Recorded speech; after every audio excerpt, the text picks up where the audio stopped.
A very good evening to you. This is Sky News at 9. You're watching the press preview. A first look at what's on the front pages as they arrive.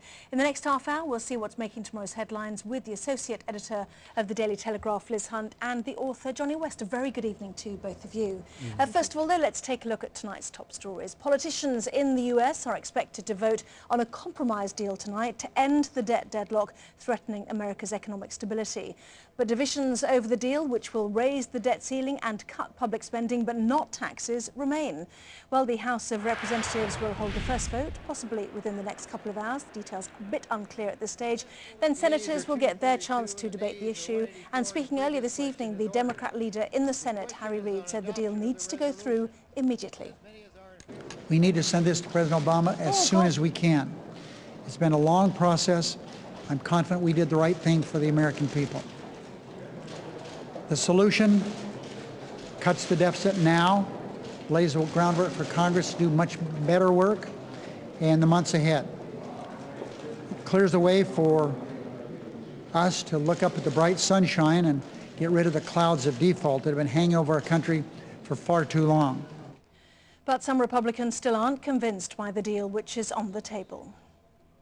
Well, I won't be switching on this because I won't be voting to increase the debt ceiling. Early on, I had put a measure forward with Congressman Steve King and Gohmert. What we believe we have to do is take the issue of default off the table. No one wants default. We have to make sure we secure the full faith and credit of the United States, and we need to make sure that the military is not a pawn. In this current deal, it appears that President Obama, under any scenario, will get his $2.4 trillion blank check to spend.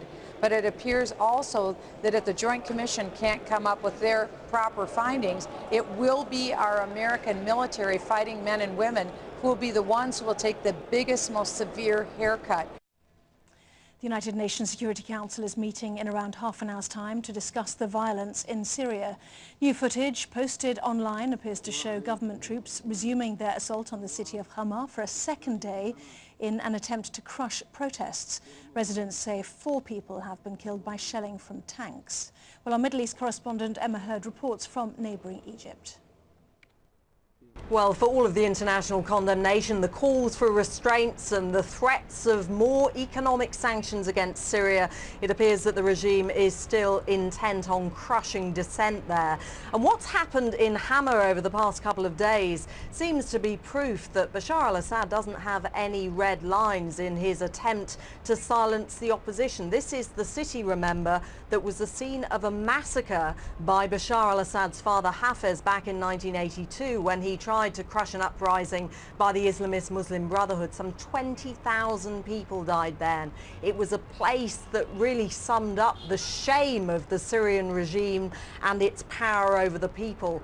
Few believe that the Syrian president today would dare go back there and use tanks against the people, particularly around the time of Ramadan. But that's exactly what is happening in Hama and is happening too in other cities across Syria. And still the protests are continuing, so we seem to be entering an increasingly deadly cycle. Meanwhile, children as young as 5 are being treated for eating disorders. The revelation came after figures were released from 35 NHS hospitals across England.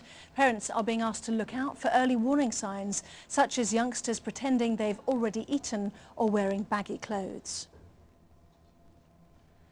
Amy Winehouse's father has called on the government to do more to help addicts get off drugs if they can't afford private treatment. Mitch Winehouse met the head of the Home Affairs Select Committee, Keith Faz, to talk about drugs rehabilitation. The government needs to look at the reallocate. The first thing they need to do is look at the reallocation of funding and channel more in to be able to help juveniles and to not to have a situation where the only juvenile facility in this country was shut down, Middlegate, last February because of lack of funding. Ridiculous. And there's much more at SkyNews.com, including why a waitress felt the need to say sorry to David Cameron on his Tuscan getaway. How intriguing.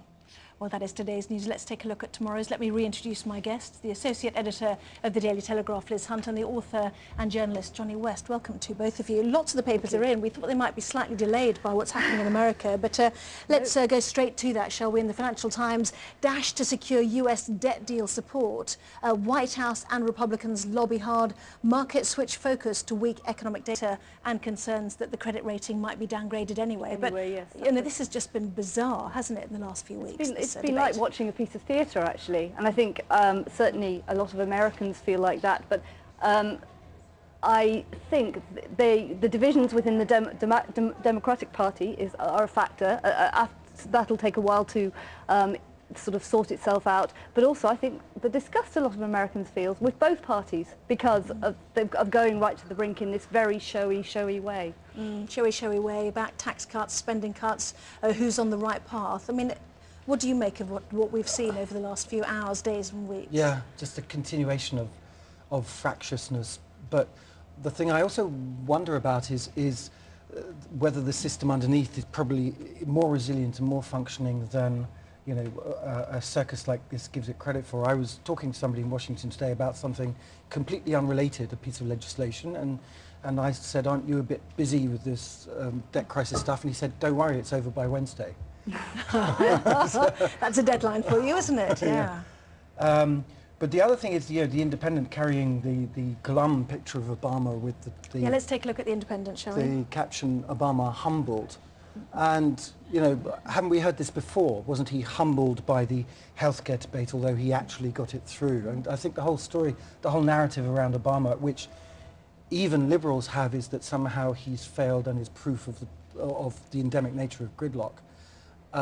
But meanwhile, we have the split on the right with the Tea Party and so on, and it's not looking bad for him in 2012. No, he's too wily a politician for that. We were just saying before, we thought probably it was a very good picture the Independent got hold of and found a headline to fit it. Yeah. I think a few moments later he was the job of spotted picture smiling. editing, But you know, sort of slightly giving a totally different picture from what I don't think he's been humbled at all in this. The Guardian's just in as well. Let me just take us very quickly to that, because we'll come back to all of these other stories, but while we're on this theme, it's in this paper as well, top right-hand corner. Democrat leaders face backlash on US debt deal. Why so? What's the problem as far as they're concerned? Is it simply that there have not been any tax cuts on the wealthy? Is that the great concern for Democrat supporters? That's certainly one of the factors that have come into it, but also having to do any kind of deal at all with Tea Party members, I think, sticks in the craw beyond imagining for a lot of Democrats. Well, we heard there, didn't we, the Tea Party representative, if I can call her that, Republican Congresswoman Michelle Bachmann, who says that she won't be voting to increase the debt ceiling. It's interesting to see how the different factions will still play out. The Liberal Democratic side of the party look to vote no, possibly. The Tea Party members might vote no. It could still be on a knife edge, I guess, in the House of Representatives at least. Yes, it could. But to go back to this issue of tax cuts or tax raises, of course, the thing in which the whole story brings out again is the almost holy nature of taxation in American politics, because the administration's position has been that the tax raises that it would like to introduce would not affect 98% of the, we're talking about the richest 2%, but this is the debate about taxes is a debate without numbers, which is you know, perhaps something we don't see here. Okay, well, let's cross live to Washington now to see how the debt deal is being reported on the other side of the Atlantic. Michael Tomasky is an American columnist and special correspondent for Newsweek. Hello to you. We find it quite bizarre watching American politics, I have to say, from this side of the pond. What's it been like for you on your side? I find it pretty bizarre, too. A little context and background. The United States Congress has had to raise the debt ceiling many times in the last 30 years. Something on the order of 43 times, and Republican presidents, Democratic presidents, Republican Congresses, Democratic Congresses. Never has a Congress of an opposition party basically extorted a president and and demanded these conditions and said, you must agree to X, Y, and Z draconian cuts, and we're not going to give you any revenues, which is what you want, in exchange for our agreeing to raise the debt ceiling. So it's really unprecedented what's happening right now, and it's really thrown a lot of people for a loop. And one of the reasons liberals are upset about this deal is not just the details of it, but the fact that when the Republicans opened this gambit back in May, Obama just went along with it, and Obama didn't say, hey, wait a second, this has never happened in American history. We can't stand for this. He didn't put up any fight. Well, let's take a look at how some of the US papers, on their website versions at least, are reporting this story. There's the Washington Post. House plans vote on debt deal later on today. A picture there of the House Speaker, John Boehner, on Capitol Hill, walking through to that news conference, saying it's right for all sides to agree this. This is not just a deal with me and President Obama. Moving on to the next one, let's see. There we go. The Huffington Post, will US debt deal pass? Big question mark there. Unemployed ignored. I suppose that's the words of Joe Biden a little bit earlier on. Obama debt ceiling deal includes Bush tax cuts. Trigger, it also cuts trillions, creates a super Congress, etc., etc. So lots of issues to talk about. And moving on. The Wall Street Journal, Dow claws back, closes down 10 points, and then House closes in on vote as deadline approaches. And finally, the next one. The New York Times, as vote looms, leaders court the skeptics. Well, Michael, what do you reckon? Are all the skeptics on board, and will the vote be passed tonight? I would imagine it will. It's supposed to happen sometime around 7 o'clock East Coast time, which makes it just a little bit more than 2 hours. It probably will be close, but there's this little trick that the leadership in the House of Representatives does. As soon as they have 216 votes, which is the majority in this case, they release other people and say, we don't need your vote, you can do what you want. So it probably will be very close, but also with the understanding that if they had needed to twist more arms, they probably could have. And in terms of how the media are reporting it, have different media outlets taken political stances on this one? Oh, very much so. I mean, I think what you read from the Huffington Post gives a very good flavor of that because, among other things, having talked about this for this debt issue for the last 6 weeks or 8, we haven't been talking about jobs. And the unemployment rate is 9.2% in the United States. And most economists don't see a good way out. And that's really what we should be talking about. Well, we'll watch this space, as we say. Michael Tomasky, thank you very much indeed for joining us there. Let's go back to the Huffington Post, because I think you've got an article on it. There we go. Johnny West, oil sanctions against the Assads in Syria can work. Yeah. This is amongst renewed violence, obviously. You've just written a book, I know, about the Arab Spring. Yeah. Where do you see this going? Because Syria's Assad is certainly not backing down in any sense of the word. No, he isn't. Yes, I mean, Syria is grim and looking grimmer, and you know, there isn't, you know, the foreign intervention in Libya has been problematic, and Syria probably only has more difficult conditions than Libya. So perhaps we shouldn't be thinking in terms of those kinds of interventions. Nevertheless, oil sanctions, as I detail in the article, could work. Sanctions have a really mixed reputation in recent years. They're either ineffective or they hit populations rather than regimes. And that has been true in a number of cases, but the specifics of the Syrian case argue that it's worth looking at very closely. Well, let's go back to one of the other papers that goes back to the Arab Spring story. It's The Guardian. Right down the bottom, Syrian protesters demand action to halt Assad killings. Amazing number of pictures are coming out, I guess mobile phone technology allowing it. Yeah. And is it up to the protesters to get their message out there? Yes, yes, are they, by doing so, pleading for help, do you think? Pleading for help. I mean, it's a regular network. I was in Beirut 3 weeks ago, and I talked to the people there from the local coordinating committees. They have a network of 200 people inside the country who all have sat phones and you know, are in regular contact, and that's just the way these things go. It goes back also to the protests which unseated the regimes in Egypt and Tunisia, where lots of revolutionaries said, you know, we would go out, do our thing, then go back and upload and watch the news to see if we'd made it onto TV. I think it's true to say, isn't it, that the Arab Spring been very much fueled by this flow of information from people on the streets. Absolutely. And footage. Absolutely. I mean, I think the Western press would not have maintained its interest to quite the same degree if we weren't seeing people's faces, people's stories, Sure. and getting the human aspect of it in a way that we'd never normally do. I'm sure that's absolutely right. But with fighting still underway in Syria and in Libya, has the uprising stalled? Is that the end of it now? Or in your view, will it keep spreading? It's certainly not the end of it. It's clearly not as easy as it was in Egypt and Tunisia. The disaster scenarios which keep getting touted around for Libya, that it would descend into tribal chaos, and in Syria that it must necessarily be some kind of Lebanon writ large, are possible scenarios, but really not the most probable scenario. And I feel there's a danger that we're talking ourselves into a hole here. Overall, what you still have is vast numbers of people who want to peacefully protest, who have taken advantage of new technologies, who totally are risking their lives for the values which are our values of democracy, human rights and freedom. And the predictions of how it's all going to end in tears and, you know, we don't understand what the Middle East are like, I find patronising at best. Okay, lots more of the papers still to come. The Guardian there, as you can see. We've also got the Eye, the Express and the Daily Star as well. So back with some of those papers after this short break. One 4-star hotel, 2 identical rooms. So why does this one cost less with Hotwire hot rates? Because when hotels have unsold rooms, they use Hotwire to fill them. So you get them at incredible prices, backed by our low price guarantee. Like 4 stars in Paris. Our standard rate, $136. Hotwire hot rate, just £89.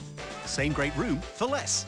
Hotwire.com. 4-star hotels, 2-star prices. HOTWIRE, hotwire.com. あれでしょ。はいどうぞ。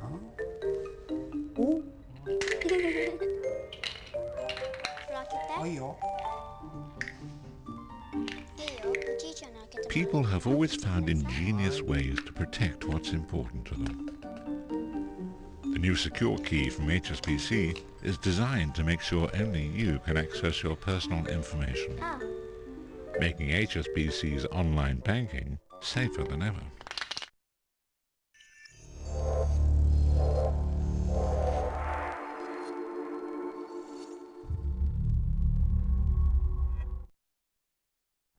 For your exclusive clear-cut toy by car, van, home or pet insurance through comparethemarket.com. Simple! You can now enjoy 2 of this week's top books half price at WH Smith. This is Priority Moments. It takes moments to 2020 to join. There's now an extra 15% off the Wickes half-price sale on kitchen units. But hurry, offer ends 14th of August. It's got our name on it. Wickes. Diarrhea can leave your body feeling out of tune. Only Imodium Instants disperse instantly on your tongue and can stop diarrhea within 1 hour, gently restoring your body's harmony. Imodium Instants, fast but gentle. When one dines al fresco, Krabby's alcoholic ginger beer certainly hits the spot. Using a secret blend of the finest spices and steeped ginger, Krabby's is brewed for 8 whole weeks to release its deliciously spicy flavour. Drink, darling. Krabby's alcoholic ginger beer. Refreshing ginger beer. Only for grown-ups. I say. 5 times the thrill, 5 times the chances, 5 times a week. Plus 5 your lotto numbers for 5 chances to win £250,000.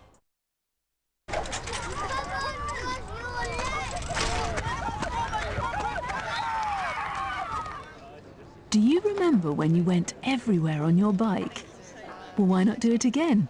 Sky and British Cycling have got together to create Sky Ride to help you get back in the saddle.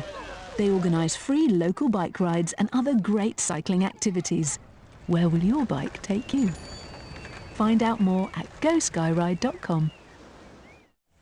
Hello there, so we're looking through the newspaper front pages as they come in with the Associate Editor of the Daily Telegraph, Liz Hunt, and the author and journalist, Johnny West. Welcome back to both of you. Let's take a look at both the Independent and the Eye, which is going on the same story. The Independent, we've already glimpsed the picture of Obama we've talked about, but their lead story, whopping staff tried to delete thousands of emails, and the Eye as well. hacking cover-up fears over attempt to delete emails. And Elizabeth, you were saying this is going to be on your front page as well tomorrow. When I left the office, it was certainly designated for the front. Things might change, but I think it's interesting because the Independent is ploughing a particular furrow. And about 2 weeks ago, I was on with this programme, and the headline was, "Is this Britain's Watergate?" on the Independent, and they're still trying to make it Britain's Watergate. There was, there'll be no whitewash at Wapping. Well, they're trying to prove there was whitewash at Wapping. I mean, this was suspected that large numbers of emails were deleted, and now a company has confirmed to the Commons Home Affairs Committee that actually, yes, from 2010 they were asked by News International to delete emails. Now, the significance of, the importance of those emails, well, who knows? My reading of that from the Press Association copy was that the company, the India-based HCL Technologies, wrote to the Commons Home Affairs Select Committee and said that on 9 occasions News International asked for emails to be deleted. Yeah. The requests included wiping more than 200,000 delivery failure messages, pruning old emails from the archives to stop the system crashing, and deleting duplicate emails after users were moved to a new version of software. HCL's lawyer said, "My client is aware of nothing which appeared abnormal, untoward or inconsistent with its contractual role." But deleting delivery failure messages seems quite pertinent for a company to do, doesn't it? It sounds like very good housekeeping, which is really what you're paying one of those companies for. What is this story all about? The because story that implies something is quite different. what emails may or may not have gone with that good housekeeping. Maybe nothing. I don't know. Maybe the Independent knows more than we do, or maybe the Independent's just determined. But this is almost 2 + 2 = 5 at this rate, isn't it? Reading that anyway. Well, certainly it has been alleged in the Commons that there were emails of significance that were deleted. Now, we're on our way now to finding out if that was true. I think that's why the Independent and the Eye have given it the significance they have. As I say, it's a particular story for them that they're keen to keep ploughing on. Let's move on to the Daily Star, shall we? Amy's death wish. They say tragic Amy Winehouse spiralled out of control after ex-husband Blake Fielder-Civil broke her heart one final time. It sent the distraught singer on a death wish drug and booze binge that snuffed out her life. I mean, the speculation will continue until we have the results of toxicology tests, won't it, to find out why she died? Yes. I mean, Johnny, would you like to answer this? I can see you thinking, bring on more Syria. No, poor Amy, the red tops aren't going to let her go for a while yet, not when she's sort of dominating the charts in the way she is too. I mean, it seems like if he did indeed, her ex-husband did indeed reject her, then it would make her suicidal, but who knows? I'm slightly suspicious of this. We wait, don't we? Certainly. We do. Let's take a look at the Daily Express as well. Pension bonus for millions, another positive story with the hot weather too, 90 degrees Fahrenheit, Britain to bake for 2 weeks. The also bit of sunshine news they've got. Weekly increase thanks to 45 billion state top-up fund. Britain's state pension system will be boosted by an extra £45 billion in funding to give millions a financial lifeline in retirement. And this is all towards this set rate of £140 a weekly payout, which is not new either, is it, I guess? No, but it's a good news story that's come straight out of the Department of Work and Pensions without much comment. It seems there may be good comment inside, I don't know. It's unfair to down the Daily Express in that way. But I mean, certainly today has been such a day of bad news about pensions, about certainly private sector pensions. Yep. The attention that public sector pensions get, so-called fat cat gold-plated pensions, doesn't really convince me. I mean, clearly it's a good thing, but it feels like a press release. Guardian, let's move on to that. Charities fight for survival as funds are slashed. More than 2,000 charities are being forced to close services and sack staff as local authorities slash their funding, or in some cases completely withdraw it. I guess this was inevitable when we saw what local authorities' budgets might look like. Yes, I guess the interesting thing there is that it's referring to charities that are funded by local authorities or some other arm of government. So we're kind of into there's a whole discussion about charities or NGOs, non-governmental organisations, and then GNGOs, which are non-governmental organisations which get a lot of funding from the government. And so far, what this story is telling us is simply that those charities like the Citizens Advice Bureau that receive large whacks of funds from the state in some form or other are in trouble. Yeah. Well, we're running out of time. We could carry on for ages, couldn't we? But Johnny West and Liz Hunt, thanks very much indeed. Let's quickly rattle through the papers. We've seen most of them now. Daily Express, pension bonus for millions. Financial Times focusing on the debt deal in the States. The Guardian talking, as we were there, about charities. The Eye talking about a hacking cover-up, they say, or cover-up fears, I should say, over attempt to delete emails. Same for The Independent there with a picture of Obama humbled, it says, and Daily Star, Amy's death wish. Still speculating on what might have led to her death. Once again, Johnny West, Liz Hunt, thank you both very much indeed. Don't forget, lots more coming up of the front pages in Sky News at 10, plus our full press preview at 11:30. We'll take a look inside tomorrow's papers with the Daily Mail's consultant editor, Andrew Pearce, and the economics editor for The Independent, Sean O'Grady. This evening, over the Cape of Good Hope, we expect to see